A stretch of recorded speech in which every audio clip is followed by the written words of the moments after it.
The crystalline spires of the Galactic Council headquarters stretched toward the pale blue sky of Centauri Prime, their surfaces reflecting the light of 3 suns in a dazzling display. Dr. Sarah Chen stood at the base of the central tower, her heart racing despite her calm exterior. 20 years of designing spacecraft for Earth's defense fleet had prepared her for many things, but this moment felt different. "Dr. Chen," a melodious voice called from behind. She turned to face a meridian, their iridescent scales shifting colors in the morning light. "The Council awaits your species presentation." Sarah straightened her midnight blue uniform, the silver Earth insignia catching the light. "Thank you, Guide Tile. I'm ready." The journey through the tower's interior was silent save for their footsteps echoing off the polished floors. Sarah used these moments to gather her thoughts, reviewing the technical specifications she had memorized about Earth's latest achievements. Humanity had accomplished so much in the past century, from their first faltering steps into space to establishing colonies across their solar system. The council chamber doors parted silently, revealing a vast circular room. Tiered seating rose in concentric rings, filled with representatives from 100 spacefaring civilizations. Some appeared nearly human, while others defied easy description. All eyes turned to Sarah as she walked to the center platform. High Elder Crix, a towering Arcturian with silver-white fur and penetrating golden eyes, spoke first. "Earth's representatives, you stand before the Galactic Council to present your species' technological achievements. We have reviewed your preliminary documentation." He paused, mandibles clicking softly. "Your progress is adequate." Sarah felt her jaw tighten but maintained her diplomatic smile. She had expected this response. Humanity was young compared to most Council species. "Thank you, High Elder," she responded, activating her holoprojector. Images of Earth's latest ships filled the air around her. "As you can see, our Defender-class vessels have achieved remarkable efficiency in both atmospheric and space operations. The neural interface systems we've developed allow for unprecedented control in combat scenarios." Chief Engineer Voss, a Rigelian known for his harsh criticisms, leaned forward. His crystalline form caught the light, sending rainbow patterns across the chamber floor. Impressive, for a species barely out of their gravity well. However, these designs, his tone carried carefully measured disdain. They would barely match our patrol vessels from 3 centuries ago. Murmurs of agreement rippled through the chamber. Sarah felt heat rise in her cheeks, but kept her voice steady. "With respect, Chief Engineer, we believe our approaches to spacecraft design offer unique advantages." "Unique?" Voss's crystalline form sparkled with amusement. "Your species always claims uniqueness. Yet here you stand, presenting designs that merely imitate what greater civilizations mastered millennia ago." He paused, his faceted eyes glinting. Perhaps a demonstration would be more instructive. The chamber grew quiet. Sarah sensed the shift in atmosphere. This was no longer just a presentation. "A challenge, then," Voss continued, projecting the specifications of a Council patrol vessel. "Design and construct a ship that can outperform this basic model.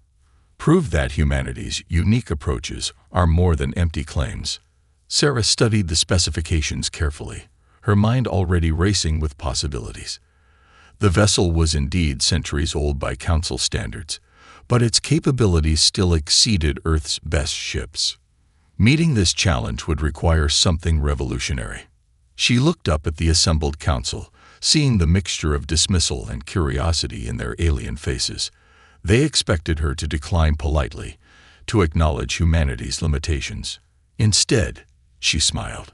"Challenge accepted, Chief Engineer." Her voice carried clearly through the chamber. "Give us one standard stellar cycle. We'll show you exactly what human innovation can achieve." The chamber erupted in surprised murmurs.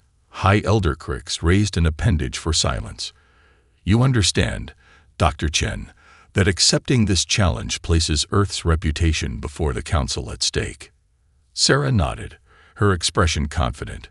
"Some risks are worth taking, High Elder. Humanity has always advanced by daring to prove ourselves. She paused, meeting Voss's crystalline gaze. We won't disappoint you. As she left the chamber, Sarah's mind was already filling with ideas. The Council had given humanity exactly what they needed. A chance to show the galaxy that innovation couldn't be measured in centuries of tradition, but in the courage to imagine something new. The Vancouver Space Engineering Complex buzzed with energy as Dr. Chen's team gathered in the main design lab. Holographic displays filled the air with swirling patterns of light, showing standard Council ship designs from every angle. Dr. Marcus Wong, the team's lead propulsion engineer, stood with his arms crossed, studying the projected specifications. They're all the same, he muttered, gesturing at the various Council designs. Different sizes, different weapons, but the underlying philosophy hasn't changed in centuries. Sarah nodded, manipulating the hologram to highlight the ship's structural patterns.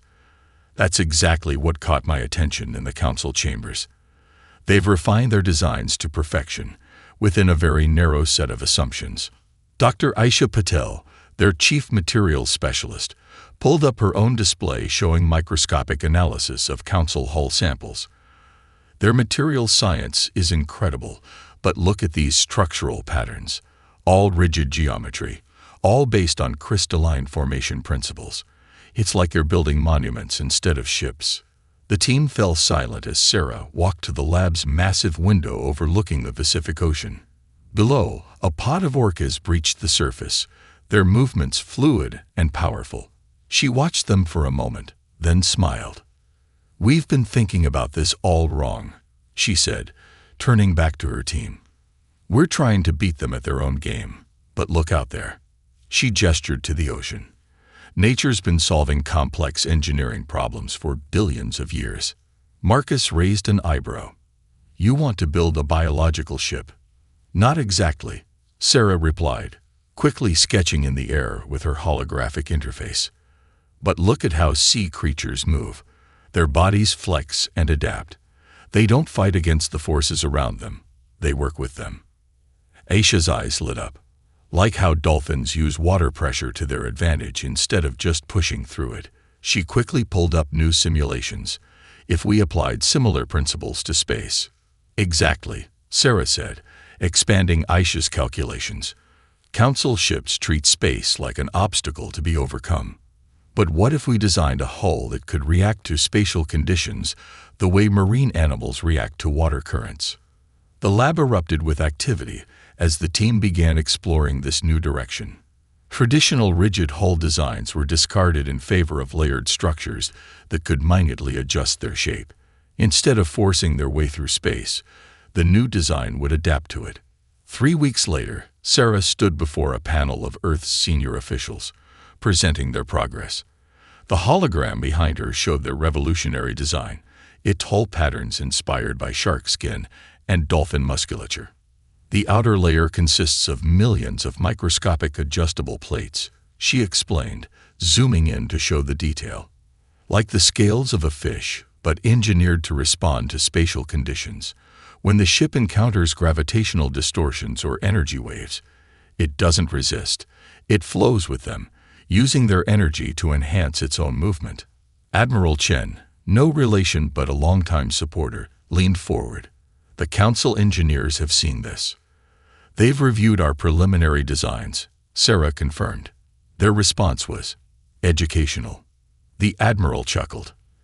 They think you're mad. They think we're ignorant, she corrected. Chief Engineer Voss said, and I quote, only primitives would look to organic life forms for spacecraft design inspiration. He suggested we stick to proven Council principles. And your response? Sarah's smile carried a hint of satisfaction. I reminded him that every Council race achieved spaceflight by first mastering flight or sea travel on their homeworlds. Then I asked why they abandoned those lessons once they reached space. She manipulated the hologram one final time, showing simulated performance data. Their ships fight against space itself. Ours will embrace it, become part of it. They've spent centuries perfecting how to force their way through the cosmos. We're going to show them how to dance with it instead." The Admiral studied the projections carefully. "They won't expect this." "No," Sarah agreed, watching the simulated ship move with graceful efficiency through complex spatial conditions. "That's exactly what we're counting on." Sarah stared at the message floating in her private terminal, reading it for the third time. The sender, identified only as Nexus 7, claimed to be a group of Council engineers fascinated by her team's approach. "They wanted to meet. It could be a trap," Marcus said, peering over her shoulder at the text. "Council hardliners trying to steal our designs. Or it could be legitimate," Sarah countered, highlighting key phrases. "Look at these technical details. They're asking questions about aspects of our design we haven't even made public." The meeting location was a research facility on Europa, Jupiter's ice-covered moon. Neutral ground, technically within Earth's sphere of influence, but accessible to Council representatives. After careful consideration and multiple security suites, Sarah agreed. The facility's observation dome offered a breathtaking view of Jupiter's swirling clouds. Sarah waited alone, as agreed, watching ice crystals dance across the transparent ceiling. The door whispered open behind her. "Dr. Chen," a melodic voice called. "Your biomimetic hull design is either brilliant madness or the future of spacecraft engineering. We're eager to discover which." Sarah turned to face her visitors. 3 aliens entered, a meridian like her Council guide, but older, their scales showing patches of silver, a Rigelian whose crystalline form was more flowing than angular, unlike the rigid geometry of Chief Engineer Voss, and a being she didn't recognize, seemingly composed of shifting shadows and light. "I'm lead researcher Ixel," the Meridian said. "My colleagues are design theorist Kara and integration specialist Chin."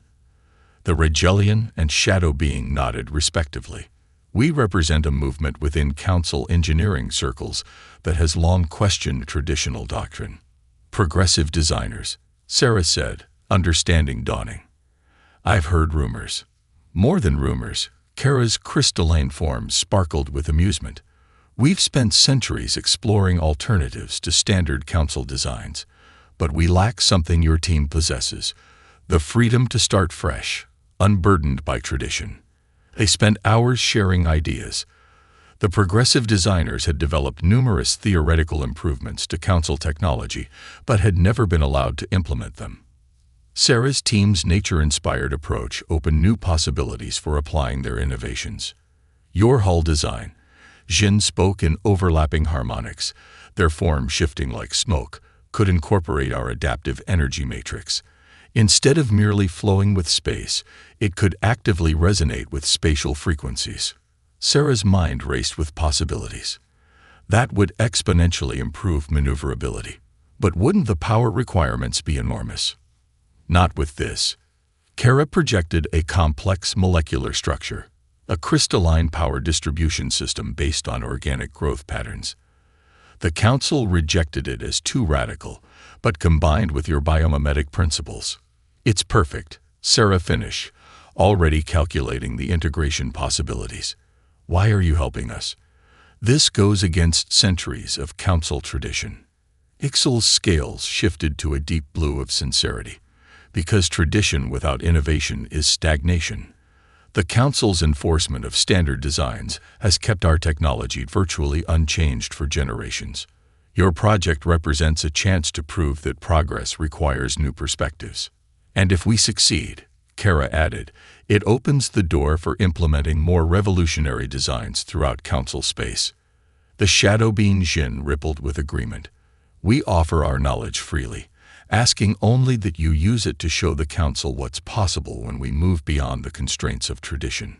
Sarah considered their offer. The technical specifications they shared could advance the project immensely, but using them would mean trusting these Council engineers completely. Looking at their eager expressions, so different in form but united in purpose, she made her decision.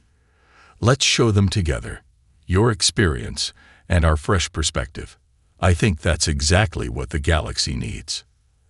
As they began integrating their ideas, Sarah couldn't help but smile. The Council had intended their challenge to put humanity in its place. Instead, it was bringing together the best minds of multiple species, united in pushing the boundaries of what was possible. The ship they would build together would be more than just a demonstration of human innovation. It would be proof that the greatest advances come not from rigid adherence to tradition, but from the courage to imagine new possibilities. Together, the Vancouver Space Engineering Complex shook as another power surge ripped through the prototype testing chamber. Warning lights flashed across the control room's displays as engineers scrambled to contain the cascade failure. Cutting power to sections 3 through 7, Marcus shouted over the alarms, his fingers dancing across the holographic controls. The crystalline matrix is destabilizing again. Sarah watched the readings with growing concern. The integration of Council power distribution technology with their biomimetic hull wasn't going as smoothly as they'd hoped. The adaptive energy system, brilliant in theory, proved temperamental in practice. The resonance patterns are too rigid, Kara observed, their crystalline form pulsing with worried light. The power flow doesn't match the organic movement of your hull design. We need to think differently, Sarah muttered, studying the failed test results.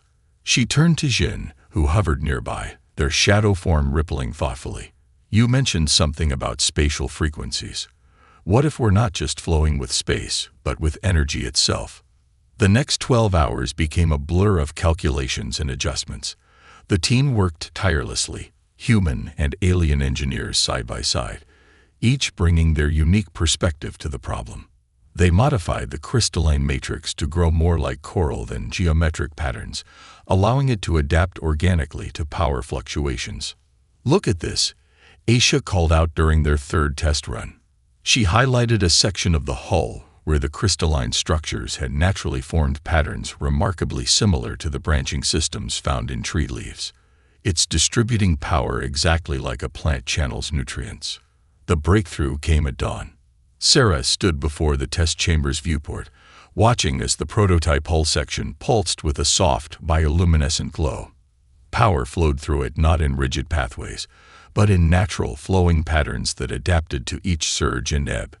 It's beautiful, Ixel said, their scales shifting to match the hull's gentle illumination. Nothing like this has ever been attempted in Council space. Admiral Chen arrived for the weekly progress review, eyebrows rising at the sight of the glowing prototype. Impressive light show, Doctor, but will it hold together in combat conditions? Sarah smiled, gesturing to the test chamber controls. See for yourself, Admiral. The demonstration began with standard weapons fire, plasma bolts and energy beams impacting the hull section. Instead of attempting to deflect or absorb the attacks directly, the prototype's surface rippled like water, the crystalline matrix redistributing energy through organic patterns that dispersed the impact across its entire structure. Remarkable, the Admiral murmured, studying the readouts. Energy absorption rate is off the charts, and the hull integrity hasn't been compromised at all. That's just the beginning, Sarah said, nodding to Marcus. Show him the real breakthrough. The next series of tests demonstrated how the hull could actively adapt its structure at a microscopic level, like muscles tensing and relaxing. It could enhance the ship's maneuverability by adjusting to spatial conditions in real time, while simultaneously using any energy it absorbed to reinforce itself. It doesn't just protect the ship, Sarah explained, pride evident in her voice. It makes it stronger. Each attack it survives literally improves its performance. The Admiral shook his head in amazement. The Council engineers must be having fits over this. Some of them, Sarah agreed, sharing a knowing look with her alien colleagues. Others are helping us push the boundaries even further. This ship isn't just going to match their centuries-old patrol vessel, Admiral. It's going to redefine what's possible in space combat. As if to emphasize her point, the prototype hull flared brilliantly. Its crystalline matrix channeling absorbed energy through patterns that mimicked the growth of frost on a window, beautiful and ever-changing. It was no longer just a defensive barrier. It was a living system, adapting and evolving with each challenge it faced. Just like humanity itself. Lieutenant Maya Rodriguez sat in the prototype control chair, her dark eyes focused on the neural interface calibration readings floating before her. As Earth's top test pilot, she'd flown everything from atmospheric skimmers to deep space explorers. But this was different. This wasn't just piloting a ship. It was becoming one with it. Neural link initiating in 3, 2, 1. Dr. Wang's voice came through the speakers as the interface activated. Maya gasped as her consciousness expanded, flowing through the ship's systems like water through countless streams. "Status, Lieutenant," Sarah asked, watching Maya's vital signs carefully. "It's incredible," Maya breathed. "I can feel everything. The hull, the power systems, they're not just responding to commands, they're responding to my thoughts, like they're extensions of my own body." The test chamber hummed as Maya guided the prototype through basic maneuvers. The ship moved with unprecedented grace, its biomimetic hull rippling and adjusting with her every intention. There was no delay between thought and action. The neural interface translated her pilot's instincts directly into ship movements. "Look at these response times," Marcus said excitedly, pointing to the data streams. "She's achieving complex spatial maneuvers in microseconds. No conventional control system could match this." Jin's shadow form swirled with interest. "The neural patterns, they're synchronizing with the crystalline matrix. The human brain's plasticity is allowing for a level of integration we never thought possible." Sarah watched as Maya executed a series of increasingly complex maneuvers. The prototype didn't just move. It flowed through space like a dancer, each motion flowing naturally into the next. The hull's adaptive systems responded to Maya's neural commands instantaneously, anticipating and enhancing her intentions. "Try the combat simulation," Sarah suggested, bringing up a holographic array of target drones. Maya smiled, her consciousness already mapping out movement possibilities through the neural link. The prototype spun and weaved through the drone formation, its movements fluid and unpredictable. The hull rippled and pulsed, absorbing and redirecting energy with organic grace. "Remarkable," Ixel observed, scales shifting to a deep purple of amazement. "No council ship could move like this. Their rigid control systems wouldn't allow it." "That's because they're still thinking in terms of pilots controlling ships," Sarah explained, watching Maya dance through space. "We're letting the pilot become the ship." The demonstration continued for another hour, each test revealing new possibilities. The neural interface didn't just allow for faster response times, it created a symbiotic relationship between pilot and vessel. Maya could feel spatial distortions through the hull's sensors, instinctively adjusting the ship's structure to take advantage of them. "It's like swimming in space," Maya reported after the neural link was disconnected. Her eyes were bright with excitement. "You don't fight against the vacuum or gravity wells. You work with them, flow around them. The ship becomes a part of you, responding to your instincts before you even fully form the thought." Sarah turned to her alien colleagues. "This is what we've been missing. Council ships are masterpieces of engineering, but they treat their pilots as operators rather than partners. We're showing that true mastery of spaceflight comes from harmony between organic and mechanical systems." Kara's crystalline form sparkled with enthusiasm. "The implications are staggering. This neural interface technology, combined with the adaptive hull and power systems, you're not just building a better ship, you're creating an entirely new paradigm of space travel." "More than that," Sarah said, watching as Maya discussed the experience with the medical team. "We're proving that advancement doesn't always mean more powerful engines or stronger weapons. Sometimes it means finding new ways to work with what we already have, including ourselves." The prototype floated serenely in the test chamber, its hull still showing traces of bioluminescence from Maya's neural connection. It was no longer just a demonstration project. It had become a glimpse into the future of human-machine integration, a future where technology enhanced natural abilities rather than replacing them. The Council had challenged them to match a centuries-old design.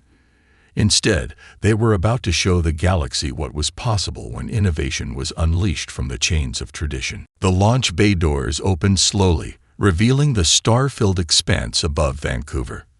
The ship, now christened Aurora, hovered silently in its cradle, its biomimetic hull shimmering with subtle patterns of light that mimicked the northern lights dancing in Earth's atmosphere below. Lieutenant Maya Rodriguez completed her pre-flight checks from the neural interface chair, her consciousness already beginning to merge with the ship's systems. "Aurora ready for launch sequence," she reported, feeling the ship's eagerness matching her own. "Remember," Sarah's voice came through the comm, "this is just a basic flight test. No pushing the envelope yet." Maya smiled. "Understood, Doctor." Though Aurora might have other ideas. The launch cradle released, and Aurora rose with impossible grace. Unlike conventional ships with their thunderous engine burns, Aurora seemed to swim upward through the atmosphere, its hull constantly adapting to air pressure and temperature changes. By the time it reached low orbit, it had already attracted the attention of several Council observation posts. "We're being scanned," Maya reported, feeling the subtle touch of alien sensors through Aurora's hull. "They seem confused." Indeed, the Council observers were struggling to make sense of their readings. Aurora's adaptive hull technology made traditional sensor scans unreliable, as the ship's structure was in constant, fluid motion at a microscopic level. "Let's give them something to really think about," Sarah suggested. "Take her through the standard navigation course." Maya grinned and reached out through the neural link. Aurora responded instantly, accelerating into the test course with fluid precision. The ship moved like no vessel ever had before, each maneuver flowing seamlessly into the next. Through the neural interface, Maya could feel the subtle currents of space itself, using them to enhance Aurora's movement rather than fighting against them. "Incredible." Kara's voice came through the comm, their crystalline tones vibrating with excitement. "She's achieving turning rates that should be physically impossible according to Council design principles." The test course became increasingly complex, with Maya guiding Aurora through tight spirals and sudden direction changes that would have torn a conventional ship apart. But Aurora's hull simply adapted, redistributing stress and energy through its crystalline matrix like a living thing. "We're being hailed," Marcus reported from Mission Control. "Council observation post requesting explanation for our anomalous sensor readings." Sarah smiled. "Send them the standard response. Test flight in progress. Full demonstration scheduled as per challenge parameters." As Aurora continued its dance through space, its performance exceeded even its creator's expectations. The neural interface allowed Maya to push the ship in ways they hadn't anticipated, discovering new capabilities with each passing moment. The hull's adaptive properties, combined with the crystalline power distribution system, created synergies that amplified every aspect of the ship's performance. "How are you feeling, Lieutenant?"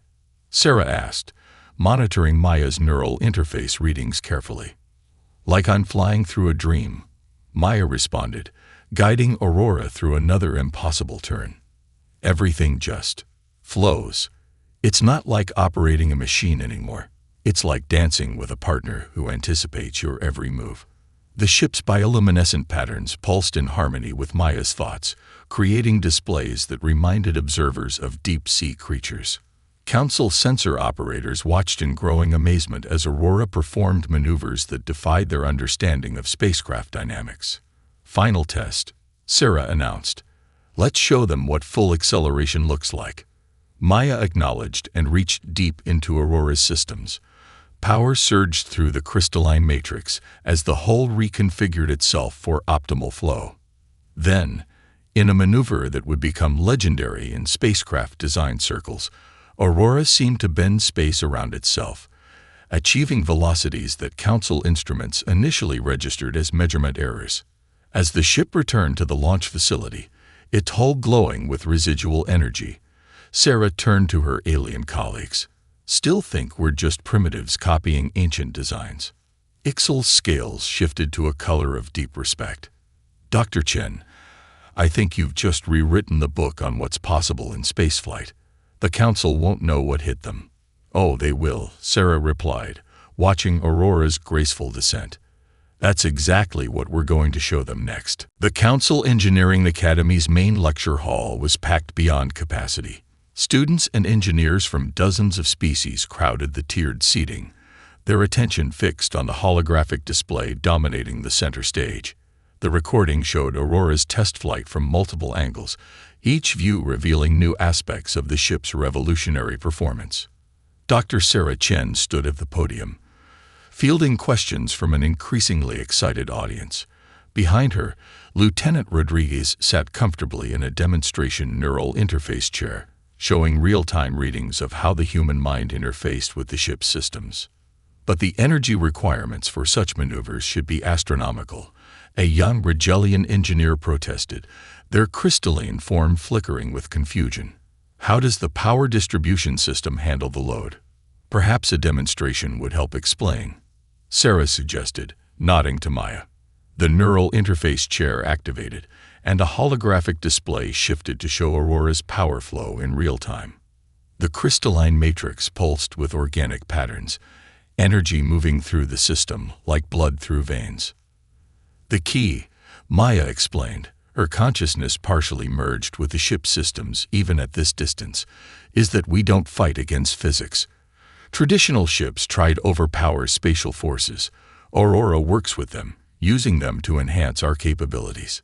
The audience watched in fascination as Maya demonstrated how the neural interface translated human instinct into ship movements. The holographic Aurora moved with impossible grace, its hull rippling and adapting to invisible currents in space.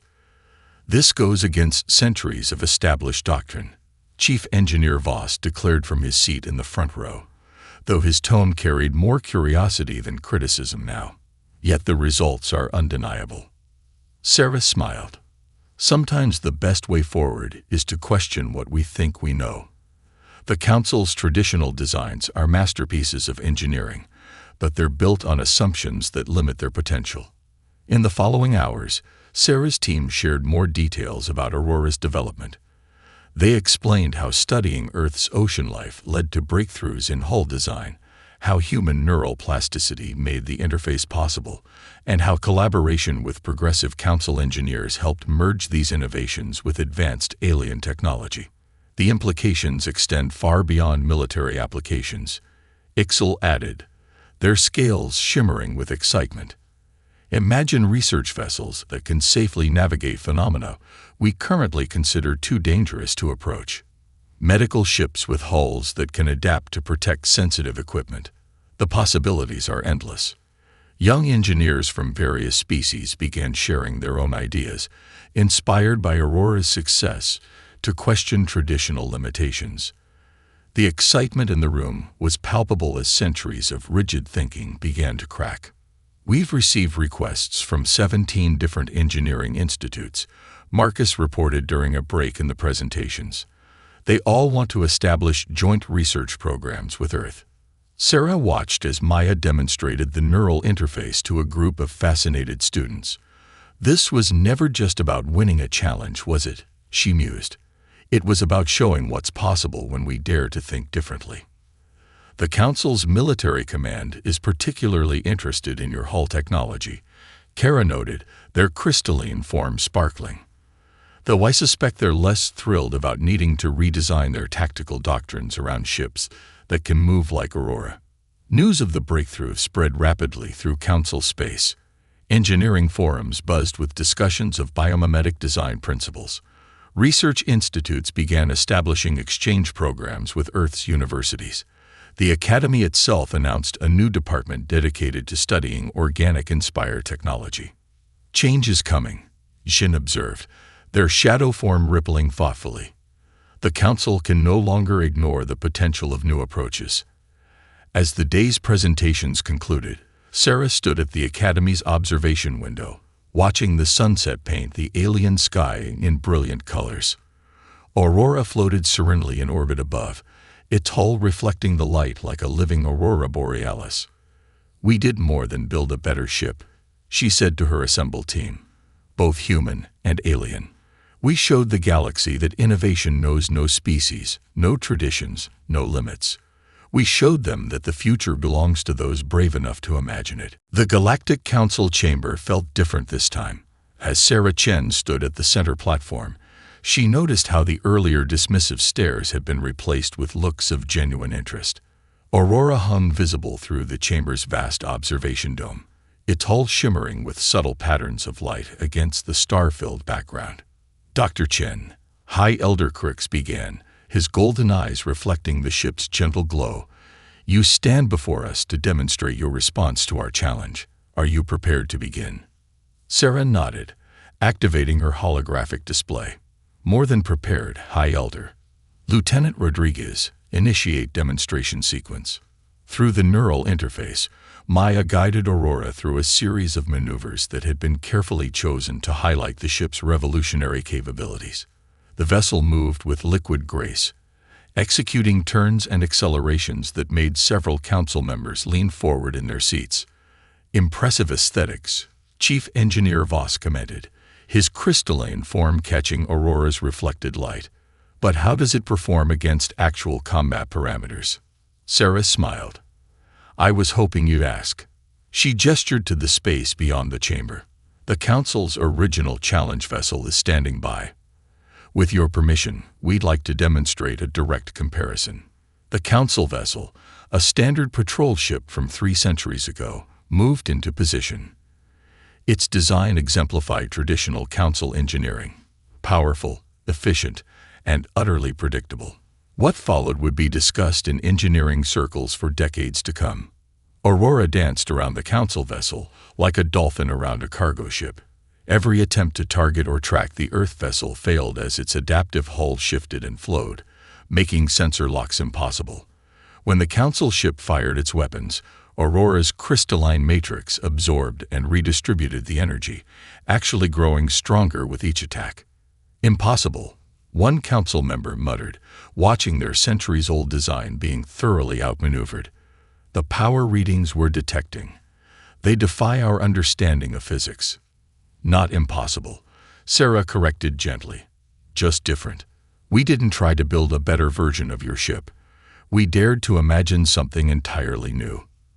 The demonstration concluded with Aurora executing a series of maneuvers that showcased the full integration of all its revolutionary systems, the biomimetic hull flowing like liquid metal, the crystalline matrix pulsing with redistributed energy, and the neural interface allowing for response times that seemed to bend the laws of causality themselves.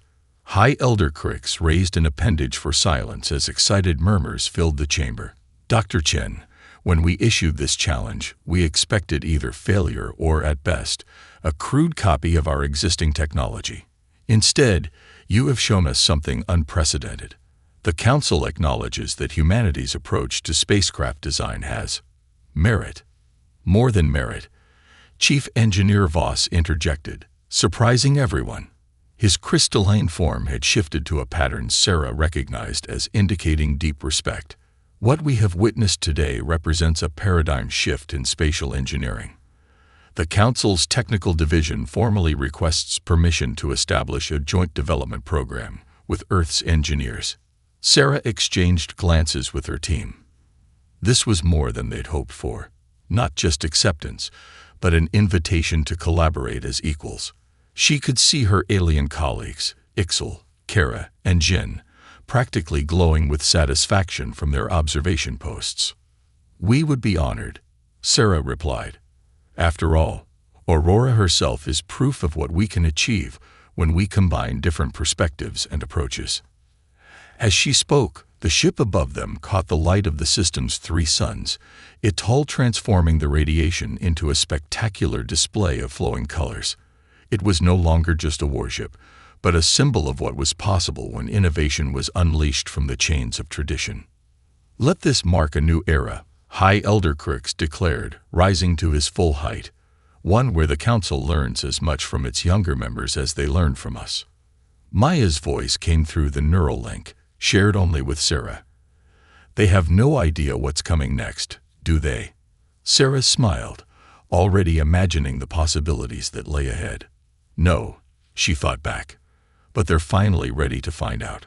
Above them, Aurora continued its serene dance through space, a living testament to humanity's greatest strength, the ability to dream beyond the boundaries of what others thought possible.